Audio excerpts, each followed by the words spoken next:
peace and love, all you out there on this marvelous day, this beautiful day that the Lord has made. I am rejoicing. I am definitely glad in it. So, and yes, again, my 7-month-old is in my video. So don't mind me. I had to make this video today. I wanted to go live, but I guess I misunderstood the assignment. There were a few other things I needed to do to be able to go live today, so I'm a little bummed out because I have to make this a video. I definitely wanted some participation, but I'm excited that this day has come. So, if you tuned into my last videos, and hopefully this one doesn't get cut off, I had to open up some space. Okay, first of all, I'm not a tech guru. Like, I'm not about all these apps and fancy this and fancy that. So if you guys haven't noticed, I don't edit my videos. I don't do all that fun, cool stuff that everybody does. Like I said, I don't even edit my videos.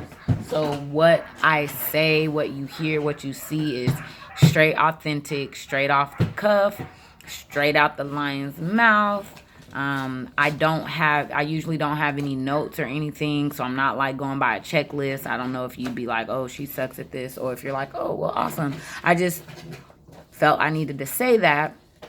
If you guys were like, well, why this or why that? I just click record and I get to recording, and hopefully I get to click live and we get to go live. So be looking forward to that.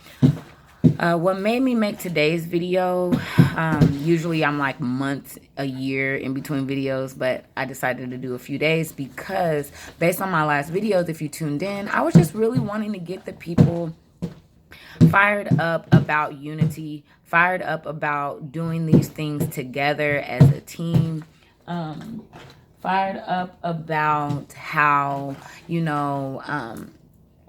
we have a young man, looking to get a locomotive without using any Federal Reserve notes. We have young ladies trying to fight foreclosures on their homes. We have people like myself who's actually looking for a new dwelling, not looking to spend any Federal Reserve notes. We have people, wanting to keep their utilities on and be able to buy clothing and different things, not using Federal Reserve notes. There's people who are looking to get divorced who don't have the Federal Reserve notes. There's people who are trying to get their children back from a system that's making them pay fees and jump through hoops. There's people that are in jail, in prison right now. Is this the only place you can play? Is this the only place? Pooh. Sheesh. And he's gonna stay there because he's making noise. I hope you guys can disregard. So, we have all these people that are out here, where there are people that are locked up. And, for whatever reason they're locked up, at the end of the day, it's going to be finances. It's going to be Federal Reserve notes. Usually there's a bail or a bond set, and those are paid usually by your property, or if you don't have property and you're broke, you have Federal Reserve notes. And that's all you got, because they don't have any value, so you just have paper that corporation accepts.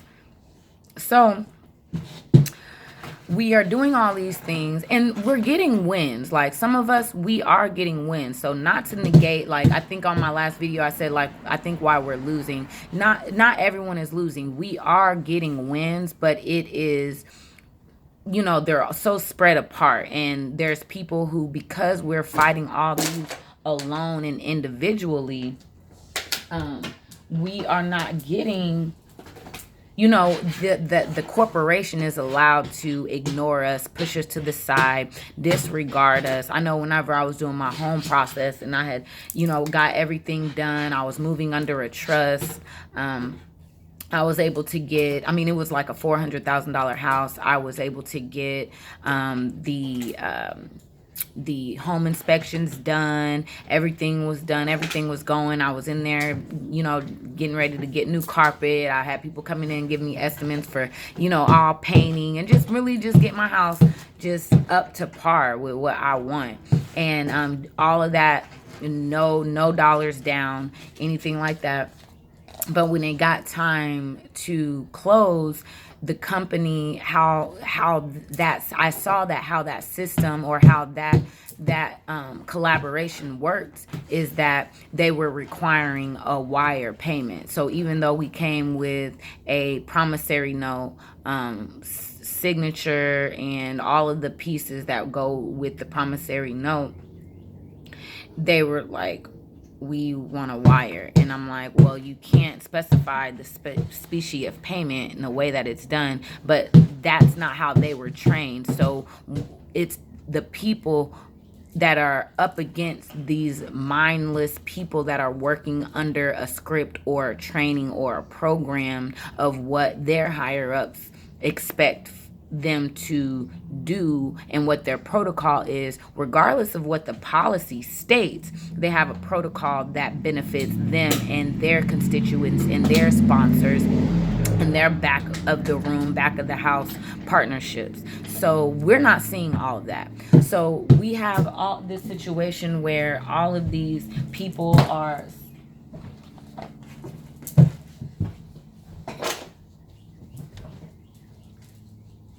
sorry, I have to shut this game down that he's playing. He's not gonna stop. You know that. So we're all out here and we're doing all these things, and we're fighting all individually by ourselves, having to reach out to, you know, the hood department or this department or the Department of Defense or the Department of Agriculture. And, you know, we're just this one lonely body sending these 3 letters or however, whatever administrative process that we're using to back up and give our and enforce what we're doing. But then after they ignore us or what have you, I mean, like in my case with the house, all they did was just take somebody else's bid because they were willing to pay the Federal Reserve notes where I was not. So I started a discrimination case because they were discriminating against myself because I didn't want to pay using what they want. So that's a valid case. But most of the people in the higher up department are like, girl, what are you even talking about? This doesn't, we don't handle this type of situation.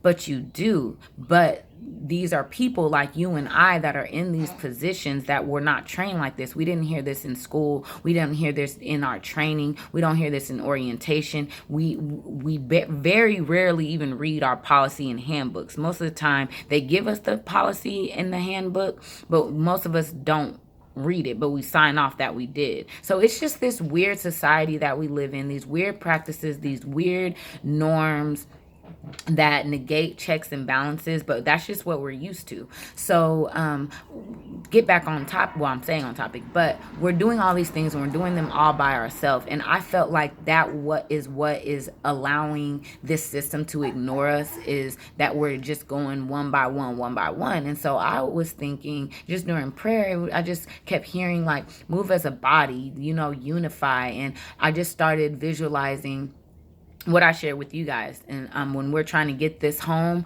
you know, we get a petition, we get, you know, all these signatures that will back up our claim that this is our land, that we don't have to do what y'all are talking about, that all of these, you know, these 3,000 people, we all see the law, acknowledge the law, we're all following the law, you must obey the law, we the people, you are the government, we are the head, y'all are the tail, we are the enforcement, and all the above.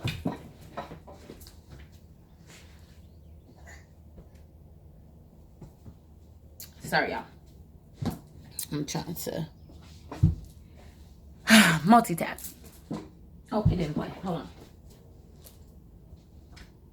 And like I said, since I don't have that good old edit feature,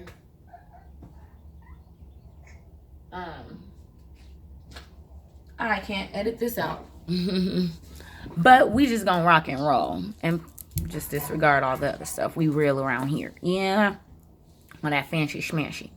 So, that's what motivated me to make the videos is, the different things that I've done. So I see the proof that it works. A few people have been emailing me specifically about the A for V, and I'll speak on that real quick. So the A for V, it's basically where I was getting, take some mail, any type of bill, and I would write, accepted for value, exempt from levy, my exemption ID, which was my social. I signed it and I dated it.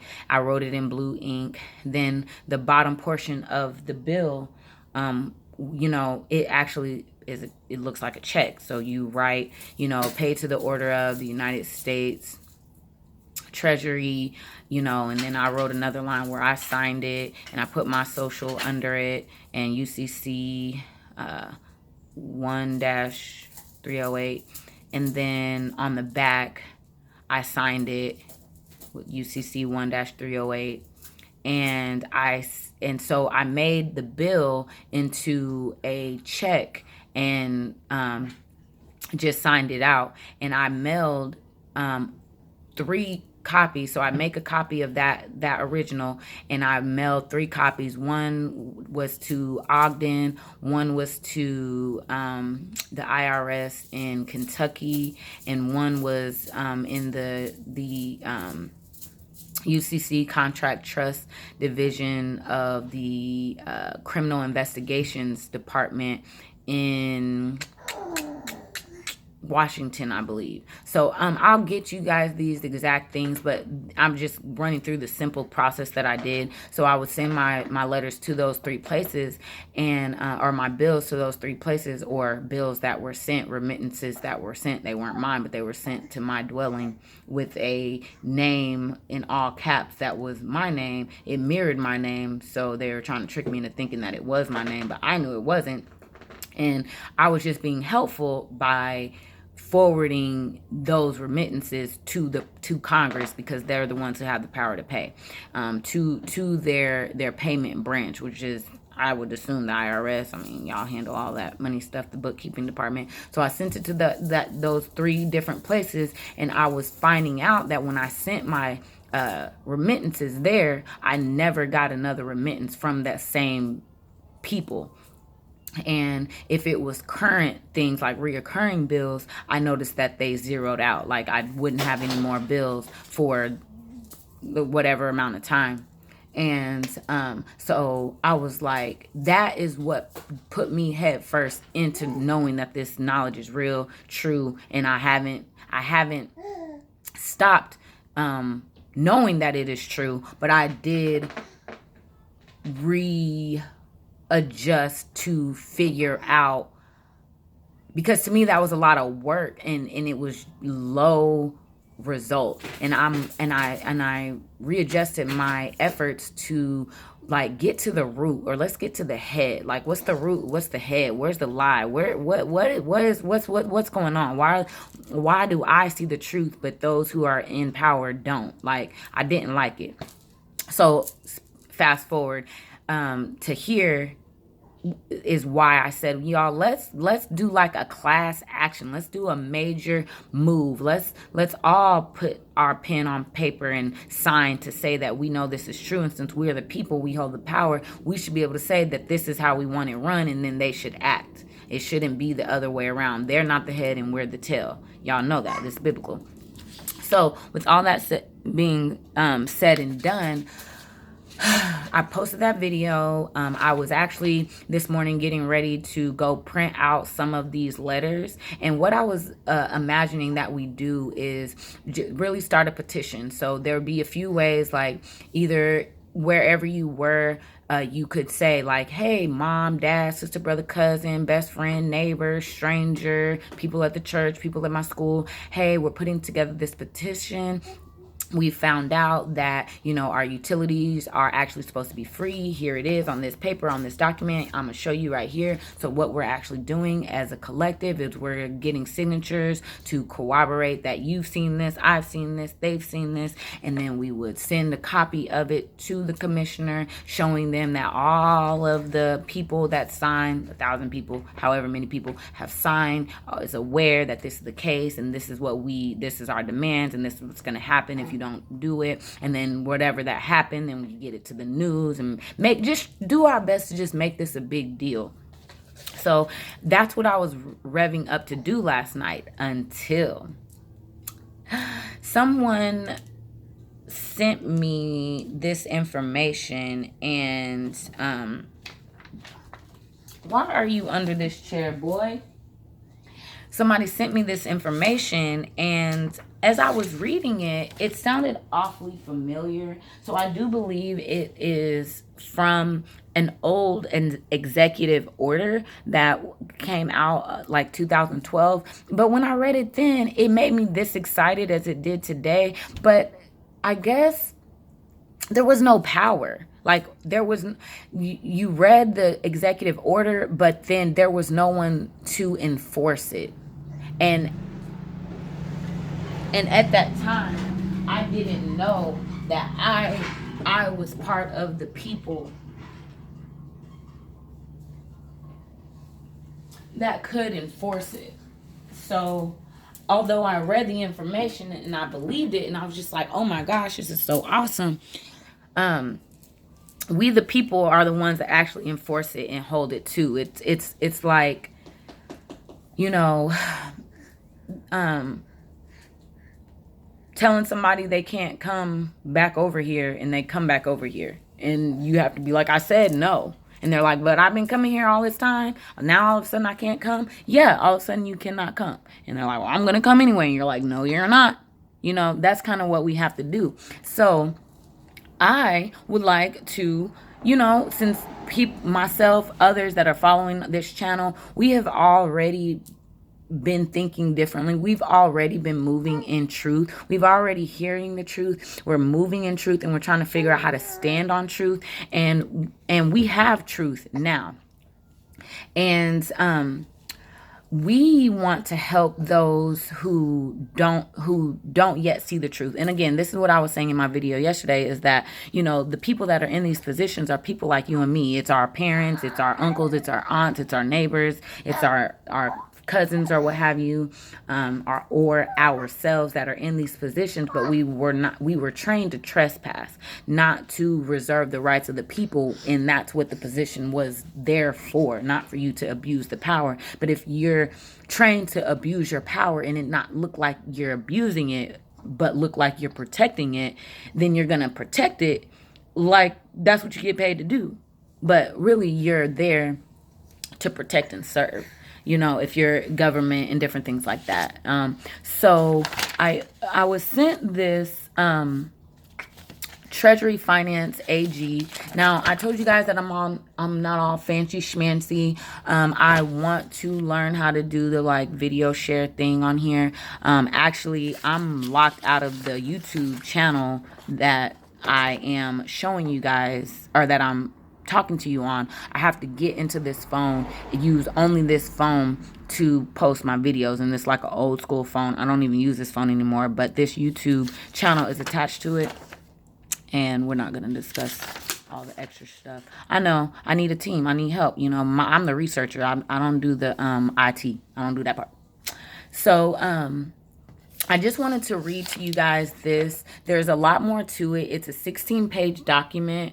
You can find it, especially if you have Scribe. I had to dig a little bit, but if you have Scribe, you can find it even easier. It's you guys want to start Googling and looking up bank and government foreclosure, Treasury Finance AG. You maybe look up something like that to help you find this document. All right, I'm putting you back down so I can read. And don't do no silly stuff. Putting this right here. Okay, so I'm I really wish I could have went live today. I really want to hear from you guys, but we're going to make it work. Okay, so this is the paradigm back summary. So in October of 2008, the authorization lead ordered an investigation to be launched to streamline internal operations and time management of the House and its members due to extreme amounts of waste being incurred as a result of large quantities of fraudulent assets being presented from the banking, trade, finance industries. So the original goals of the investigation were solely internal, and they were to, one, identify and assess the entry points of the fraud and reverse engineer to the origin source.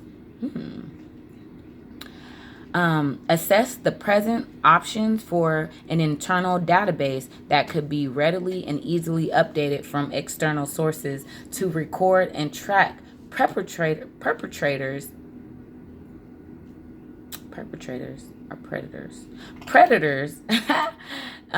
vehicles used and the instruments of fraud. 3, to identify and assess creative options and sources to supplement house intel. And 4, to review and strengthen house security protocols, identify the possible global cause and effect that proposed internal solutions may have.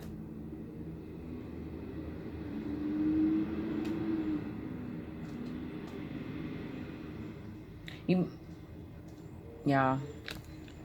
Poop, you can't go out there. I'm so sorry. You can't go out there. Yeah, bring you back. And sorry about the noise in the back. Oh, and it's trash day. This was it. When I did my video on Tuesday, it was trash day. And when I re-listened to my video, I heard how loud it was. And I was like, OMG. Oh, and it's probably going to be loud because we had to throw away a TV, like a 70-inch. That was it. If you heard that clunk, that was the 70-inch. Hold on, let me get my baby, y'all. I'm so sorry.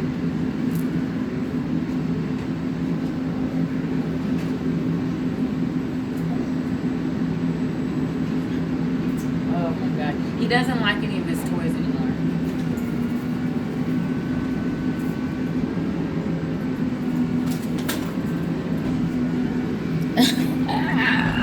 This is so embarrassing. I'm sorry. Okay. Just because it's so loud. I'll have the door open because it's beautiful out. But, okay, so we just read the original goals of the investigation. So the primary investigations concluded approximately January 10th. So it took them 2 years to finish this investigation. And the follow-up investigation concluded 6 months later in July 2010. And again, you guys can find this stuff. You can Google it. It's a 16-page document. You can get it on Scribe. I had to dig a little bit more because I don't have Scribe. I had to dig a little bit more to get it, for me to get it, because I was not about to pay any Federal Reserve notes to get it. And if we're going to stop using the Federal Reserve notes, we have to change how the internet works, because a lot of stuff on the internet violates our rights. A lot of stuff makes us put in our personal information, and that's what they're trafficking. A lot of it makes you pay Federal Reserve notes using a debit card or something like that. They need to really change that because the banking system is fraud. So y'all need to get to a point where we can just click a button and electronically sign, and that signature is all you need, because that is all you need. Okay, so sorry. So the summary of the findings.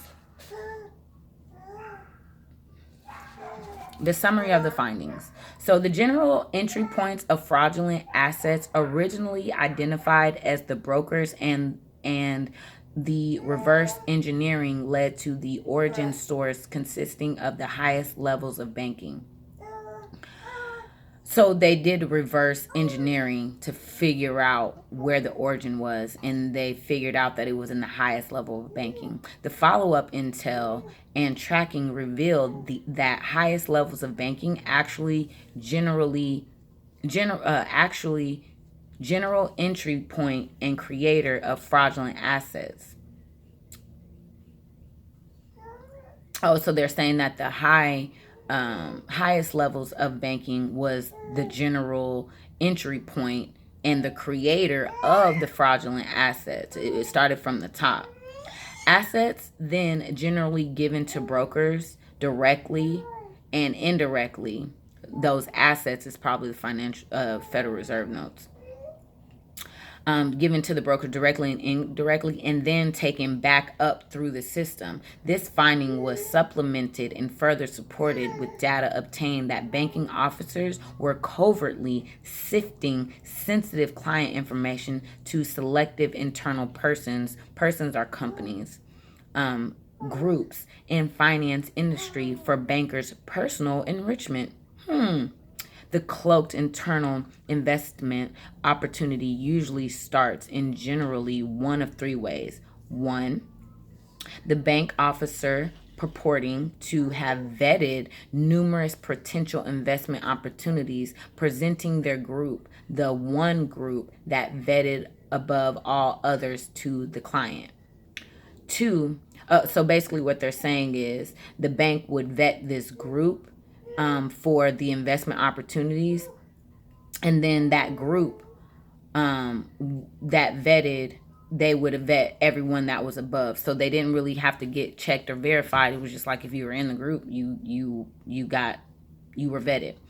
So two, leaking clients sensitive information so bankers partner groups could approach the clients externally, knowing and maneuvering clients to ultimately come to the banker and utilize client accounts and assets without disclosure and without clients' consent for such actions in such a manner that is virtually untraceable.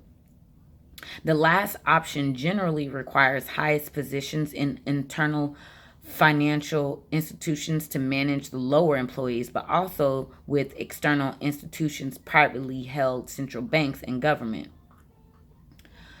Predators use unsuspecting persons to implement compartmentalized parts of the plan.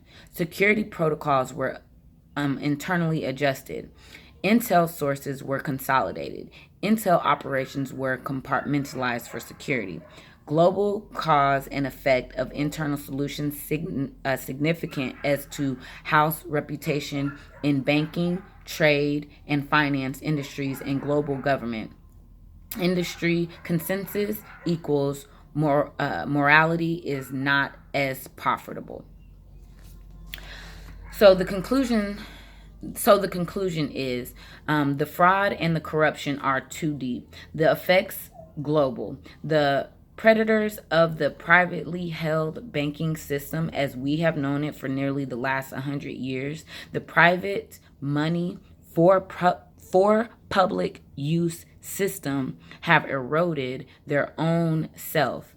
Banking touches every industry, every person, every action on the planet, and cannot survive the exponential, and the effects are global and systematic.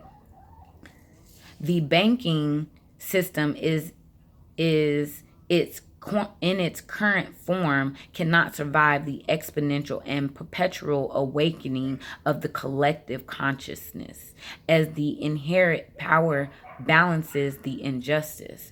The predators' conversions of their personal assets to substance to avoid the financial equity cause is useless.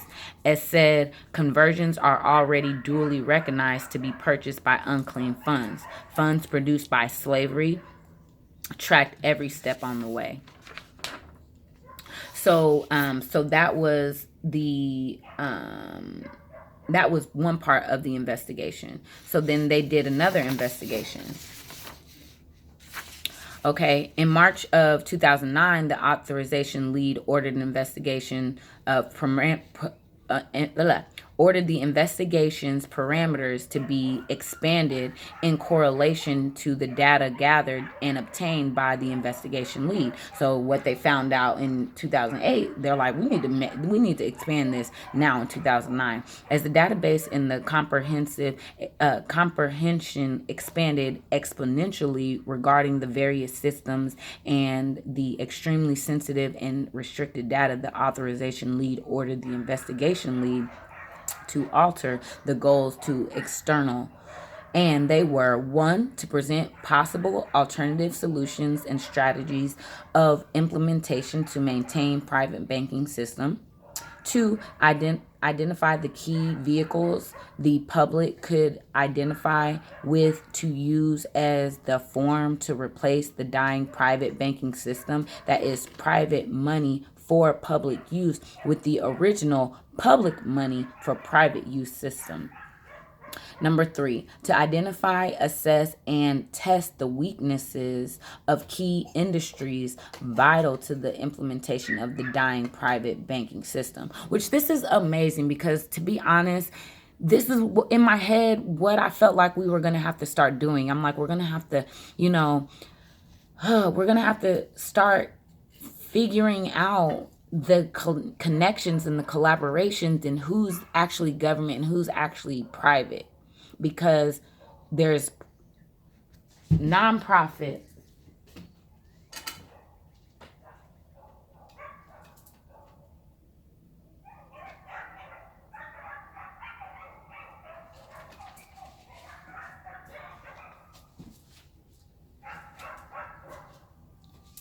sorry y'all, but thanks for working with me, because I'm a real live people.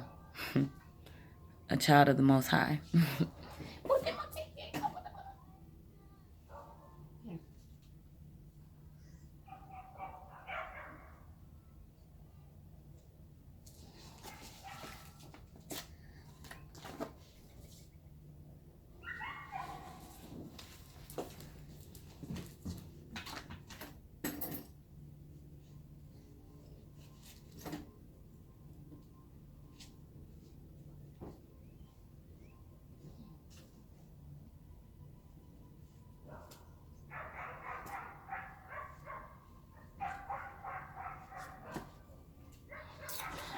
Okay, sorry, how to get him together. Okay, so I'm glad that this is already being done, since I was like, man, we got our work cut out for us. But God is so good. God is so faithful. God already knew, and it's already written. That I was in the shower just dancing, just praising, worshiping, because it's already written. Like, we don't have to fight. We just have to enforce it, you all. Like, the Bible, we don't have to fight. The battle's not ours. The battle, it's already won. The battle is already won. We are just standing on the truth. We are standing on truth.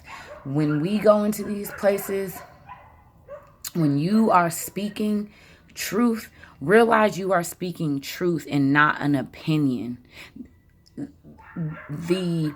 Being a believer is not an opinion. It is truth. So when you say, are you a believer? We're asking, do you believe the truth or not?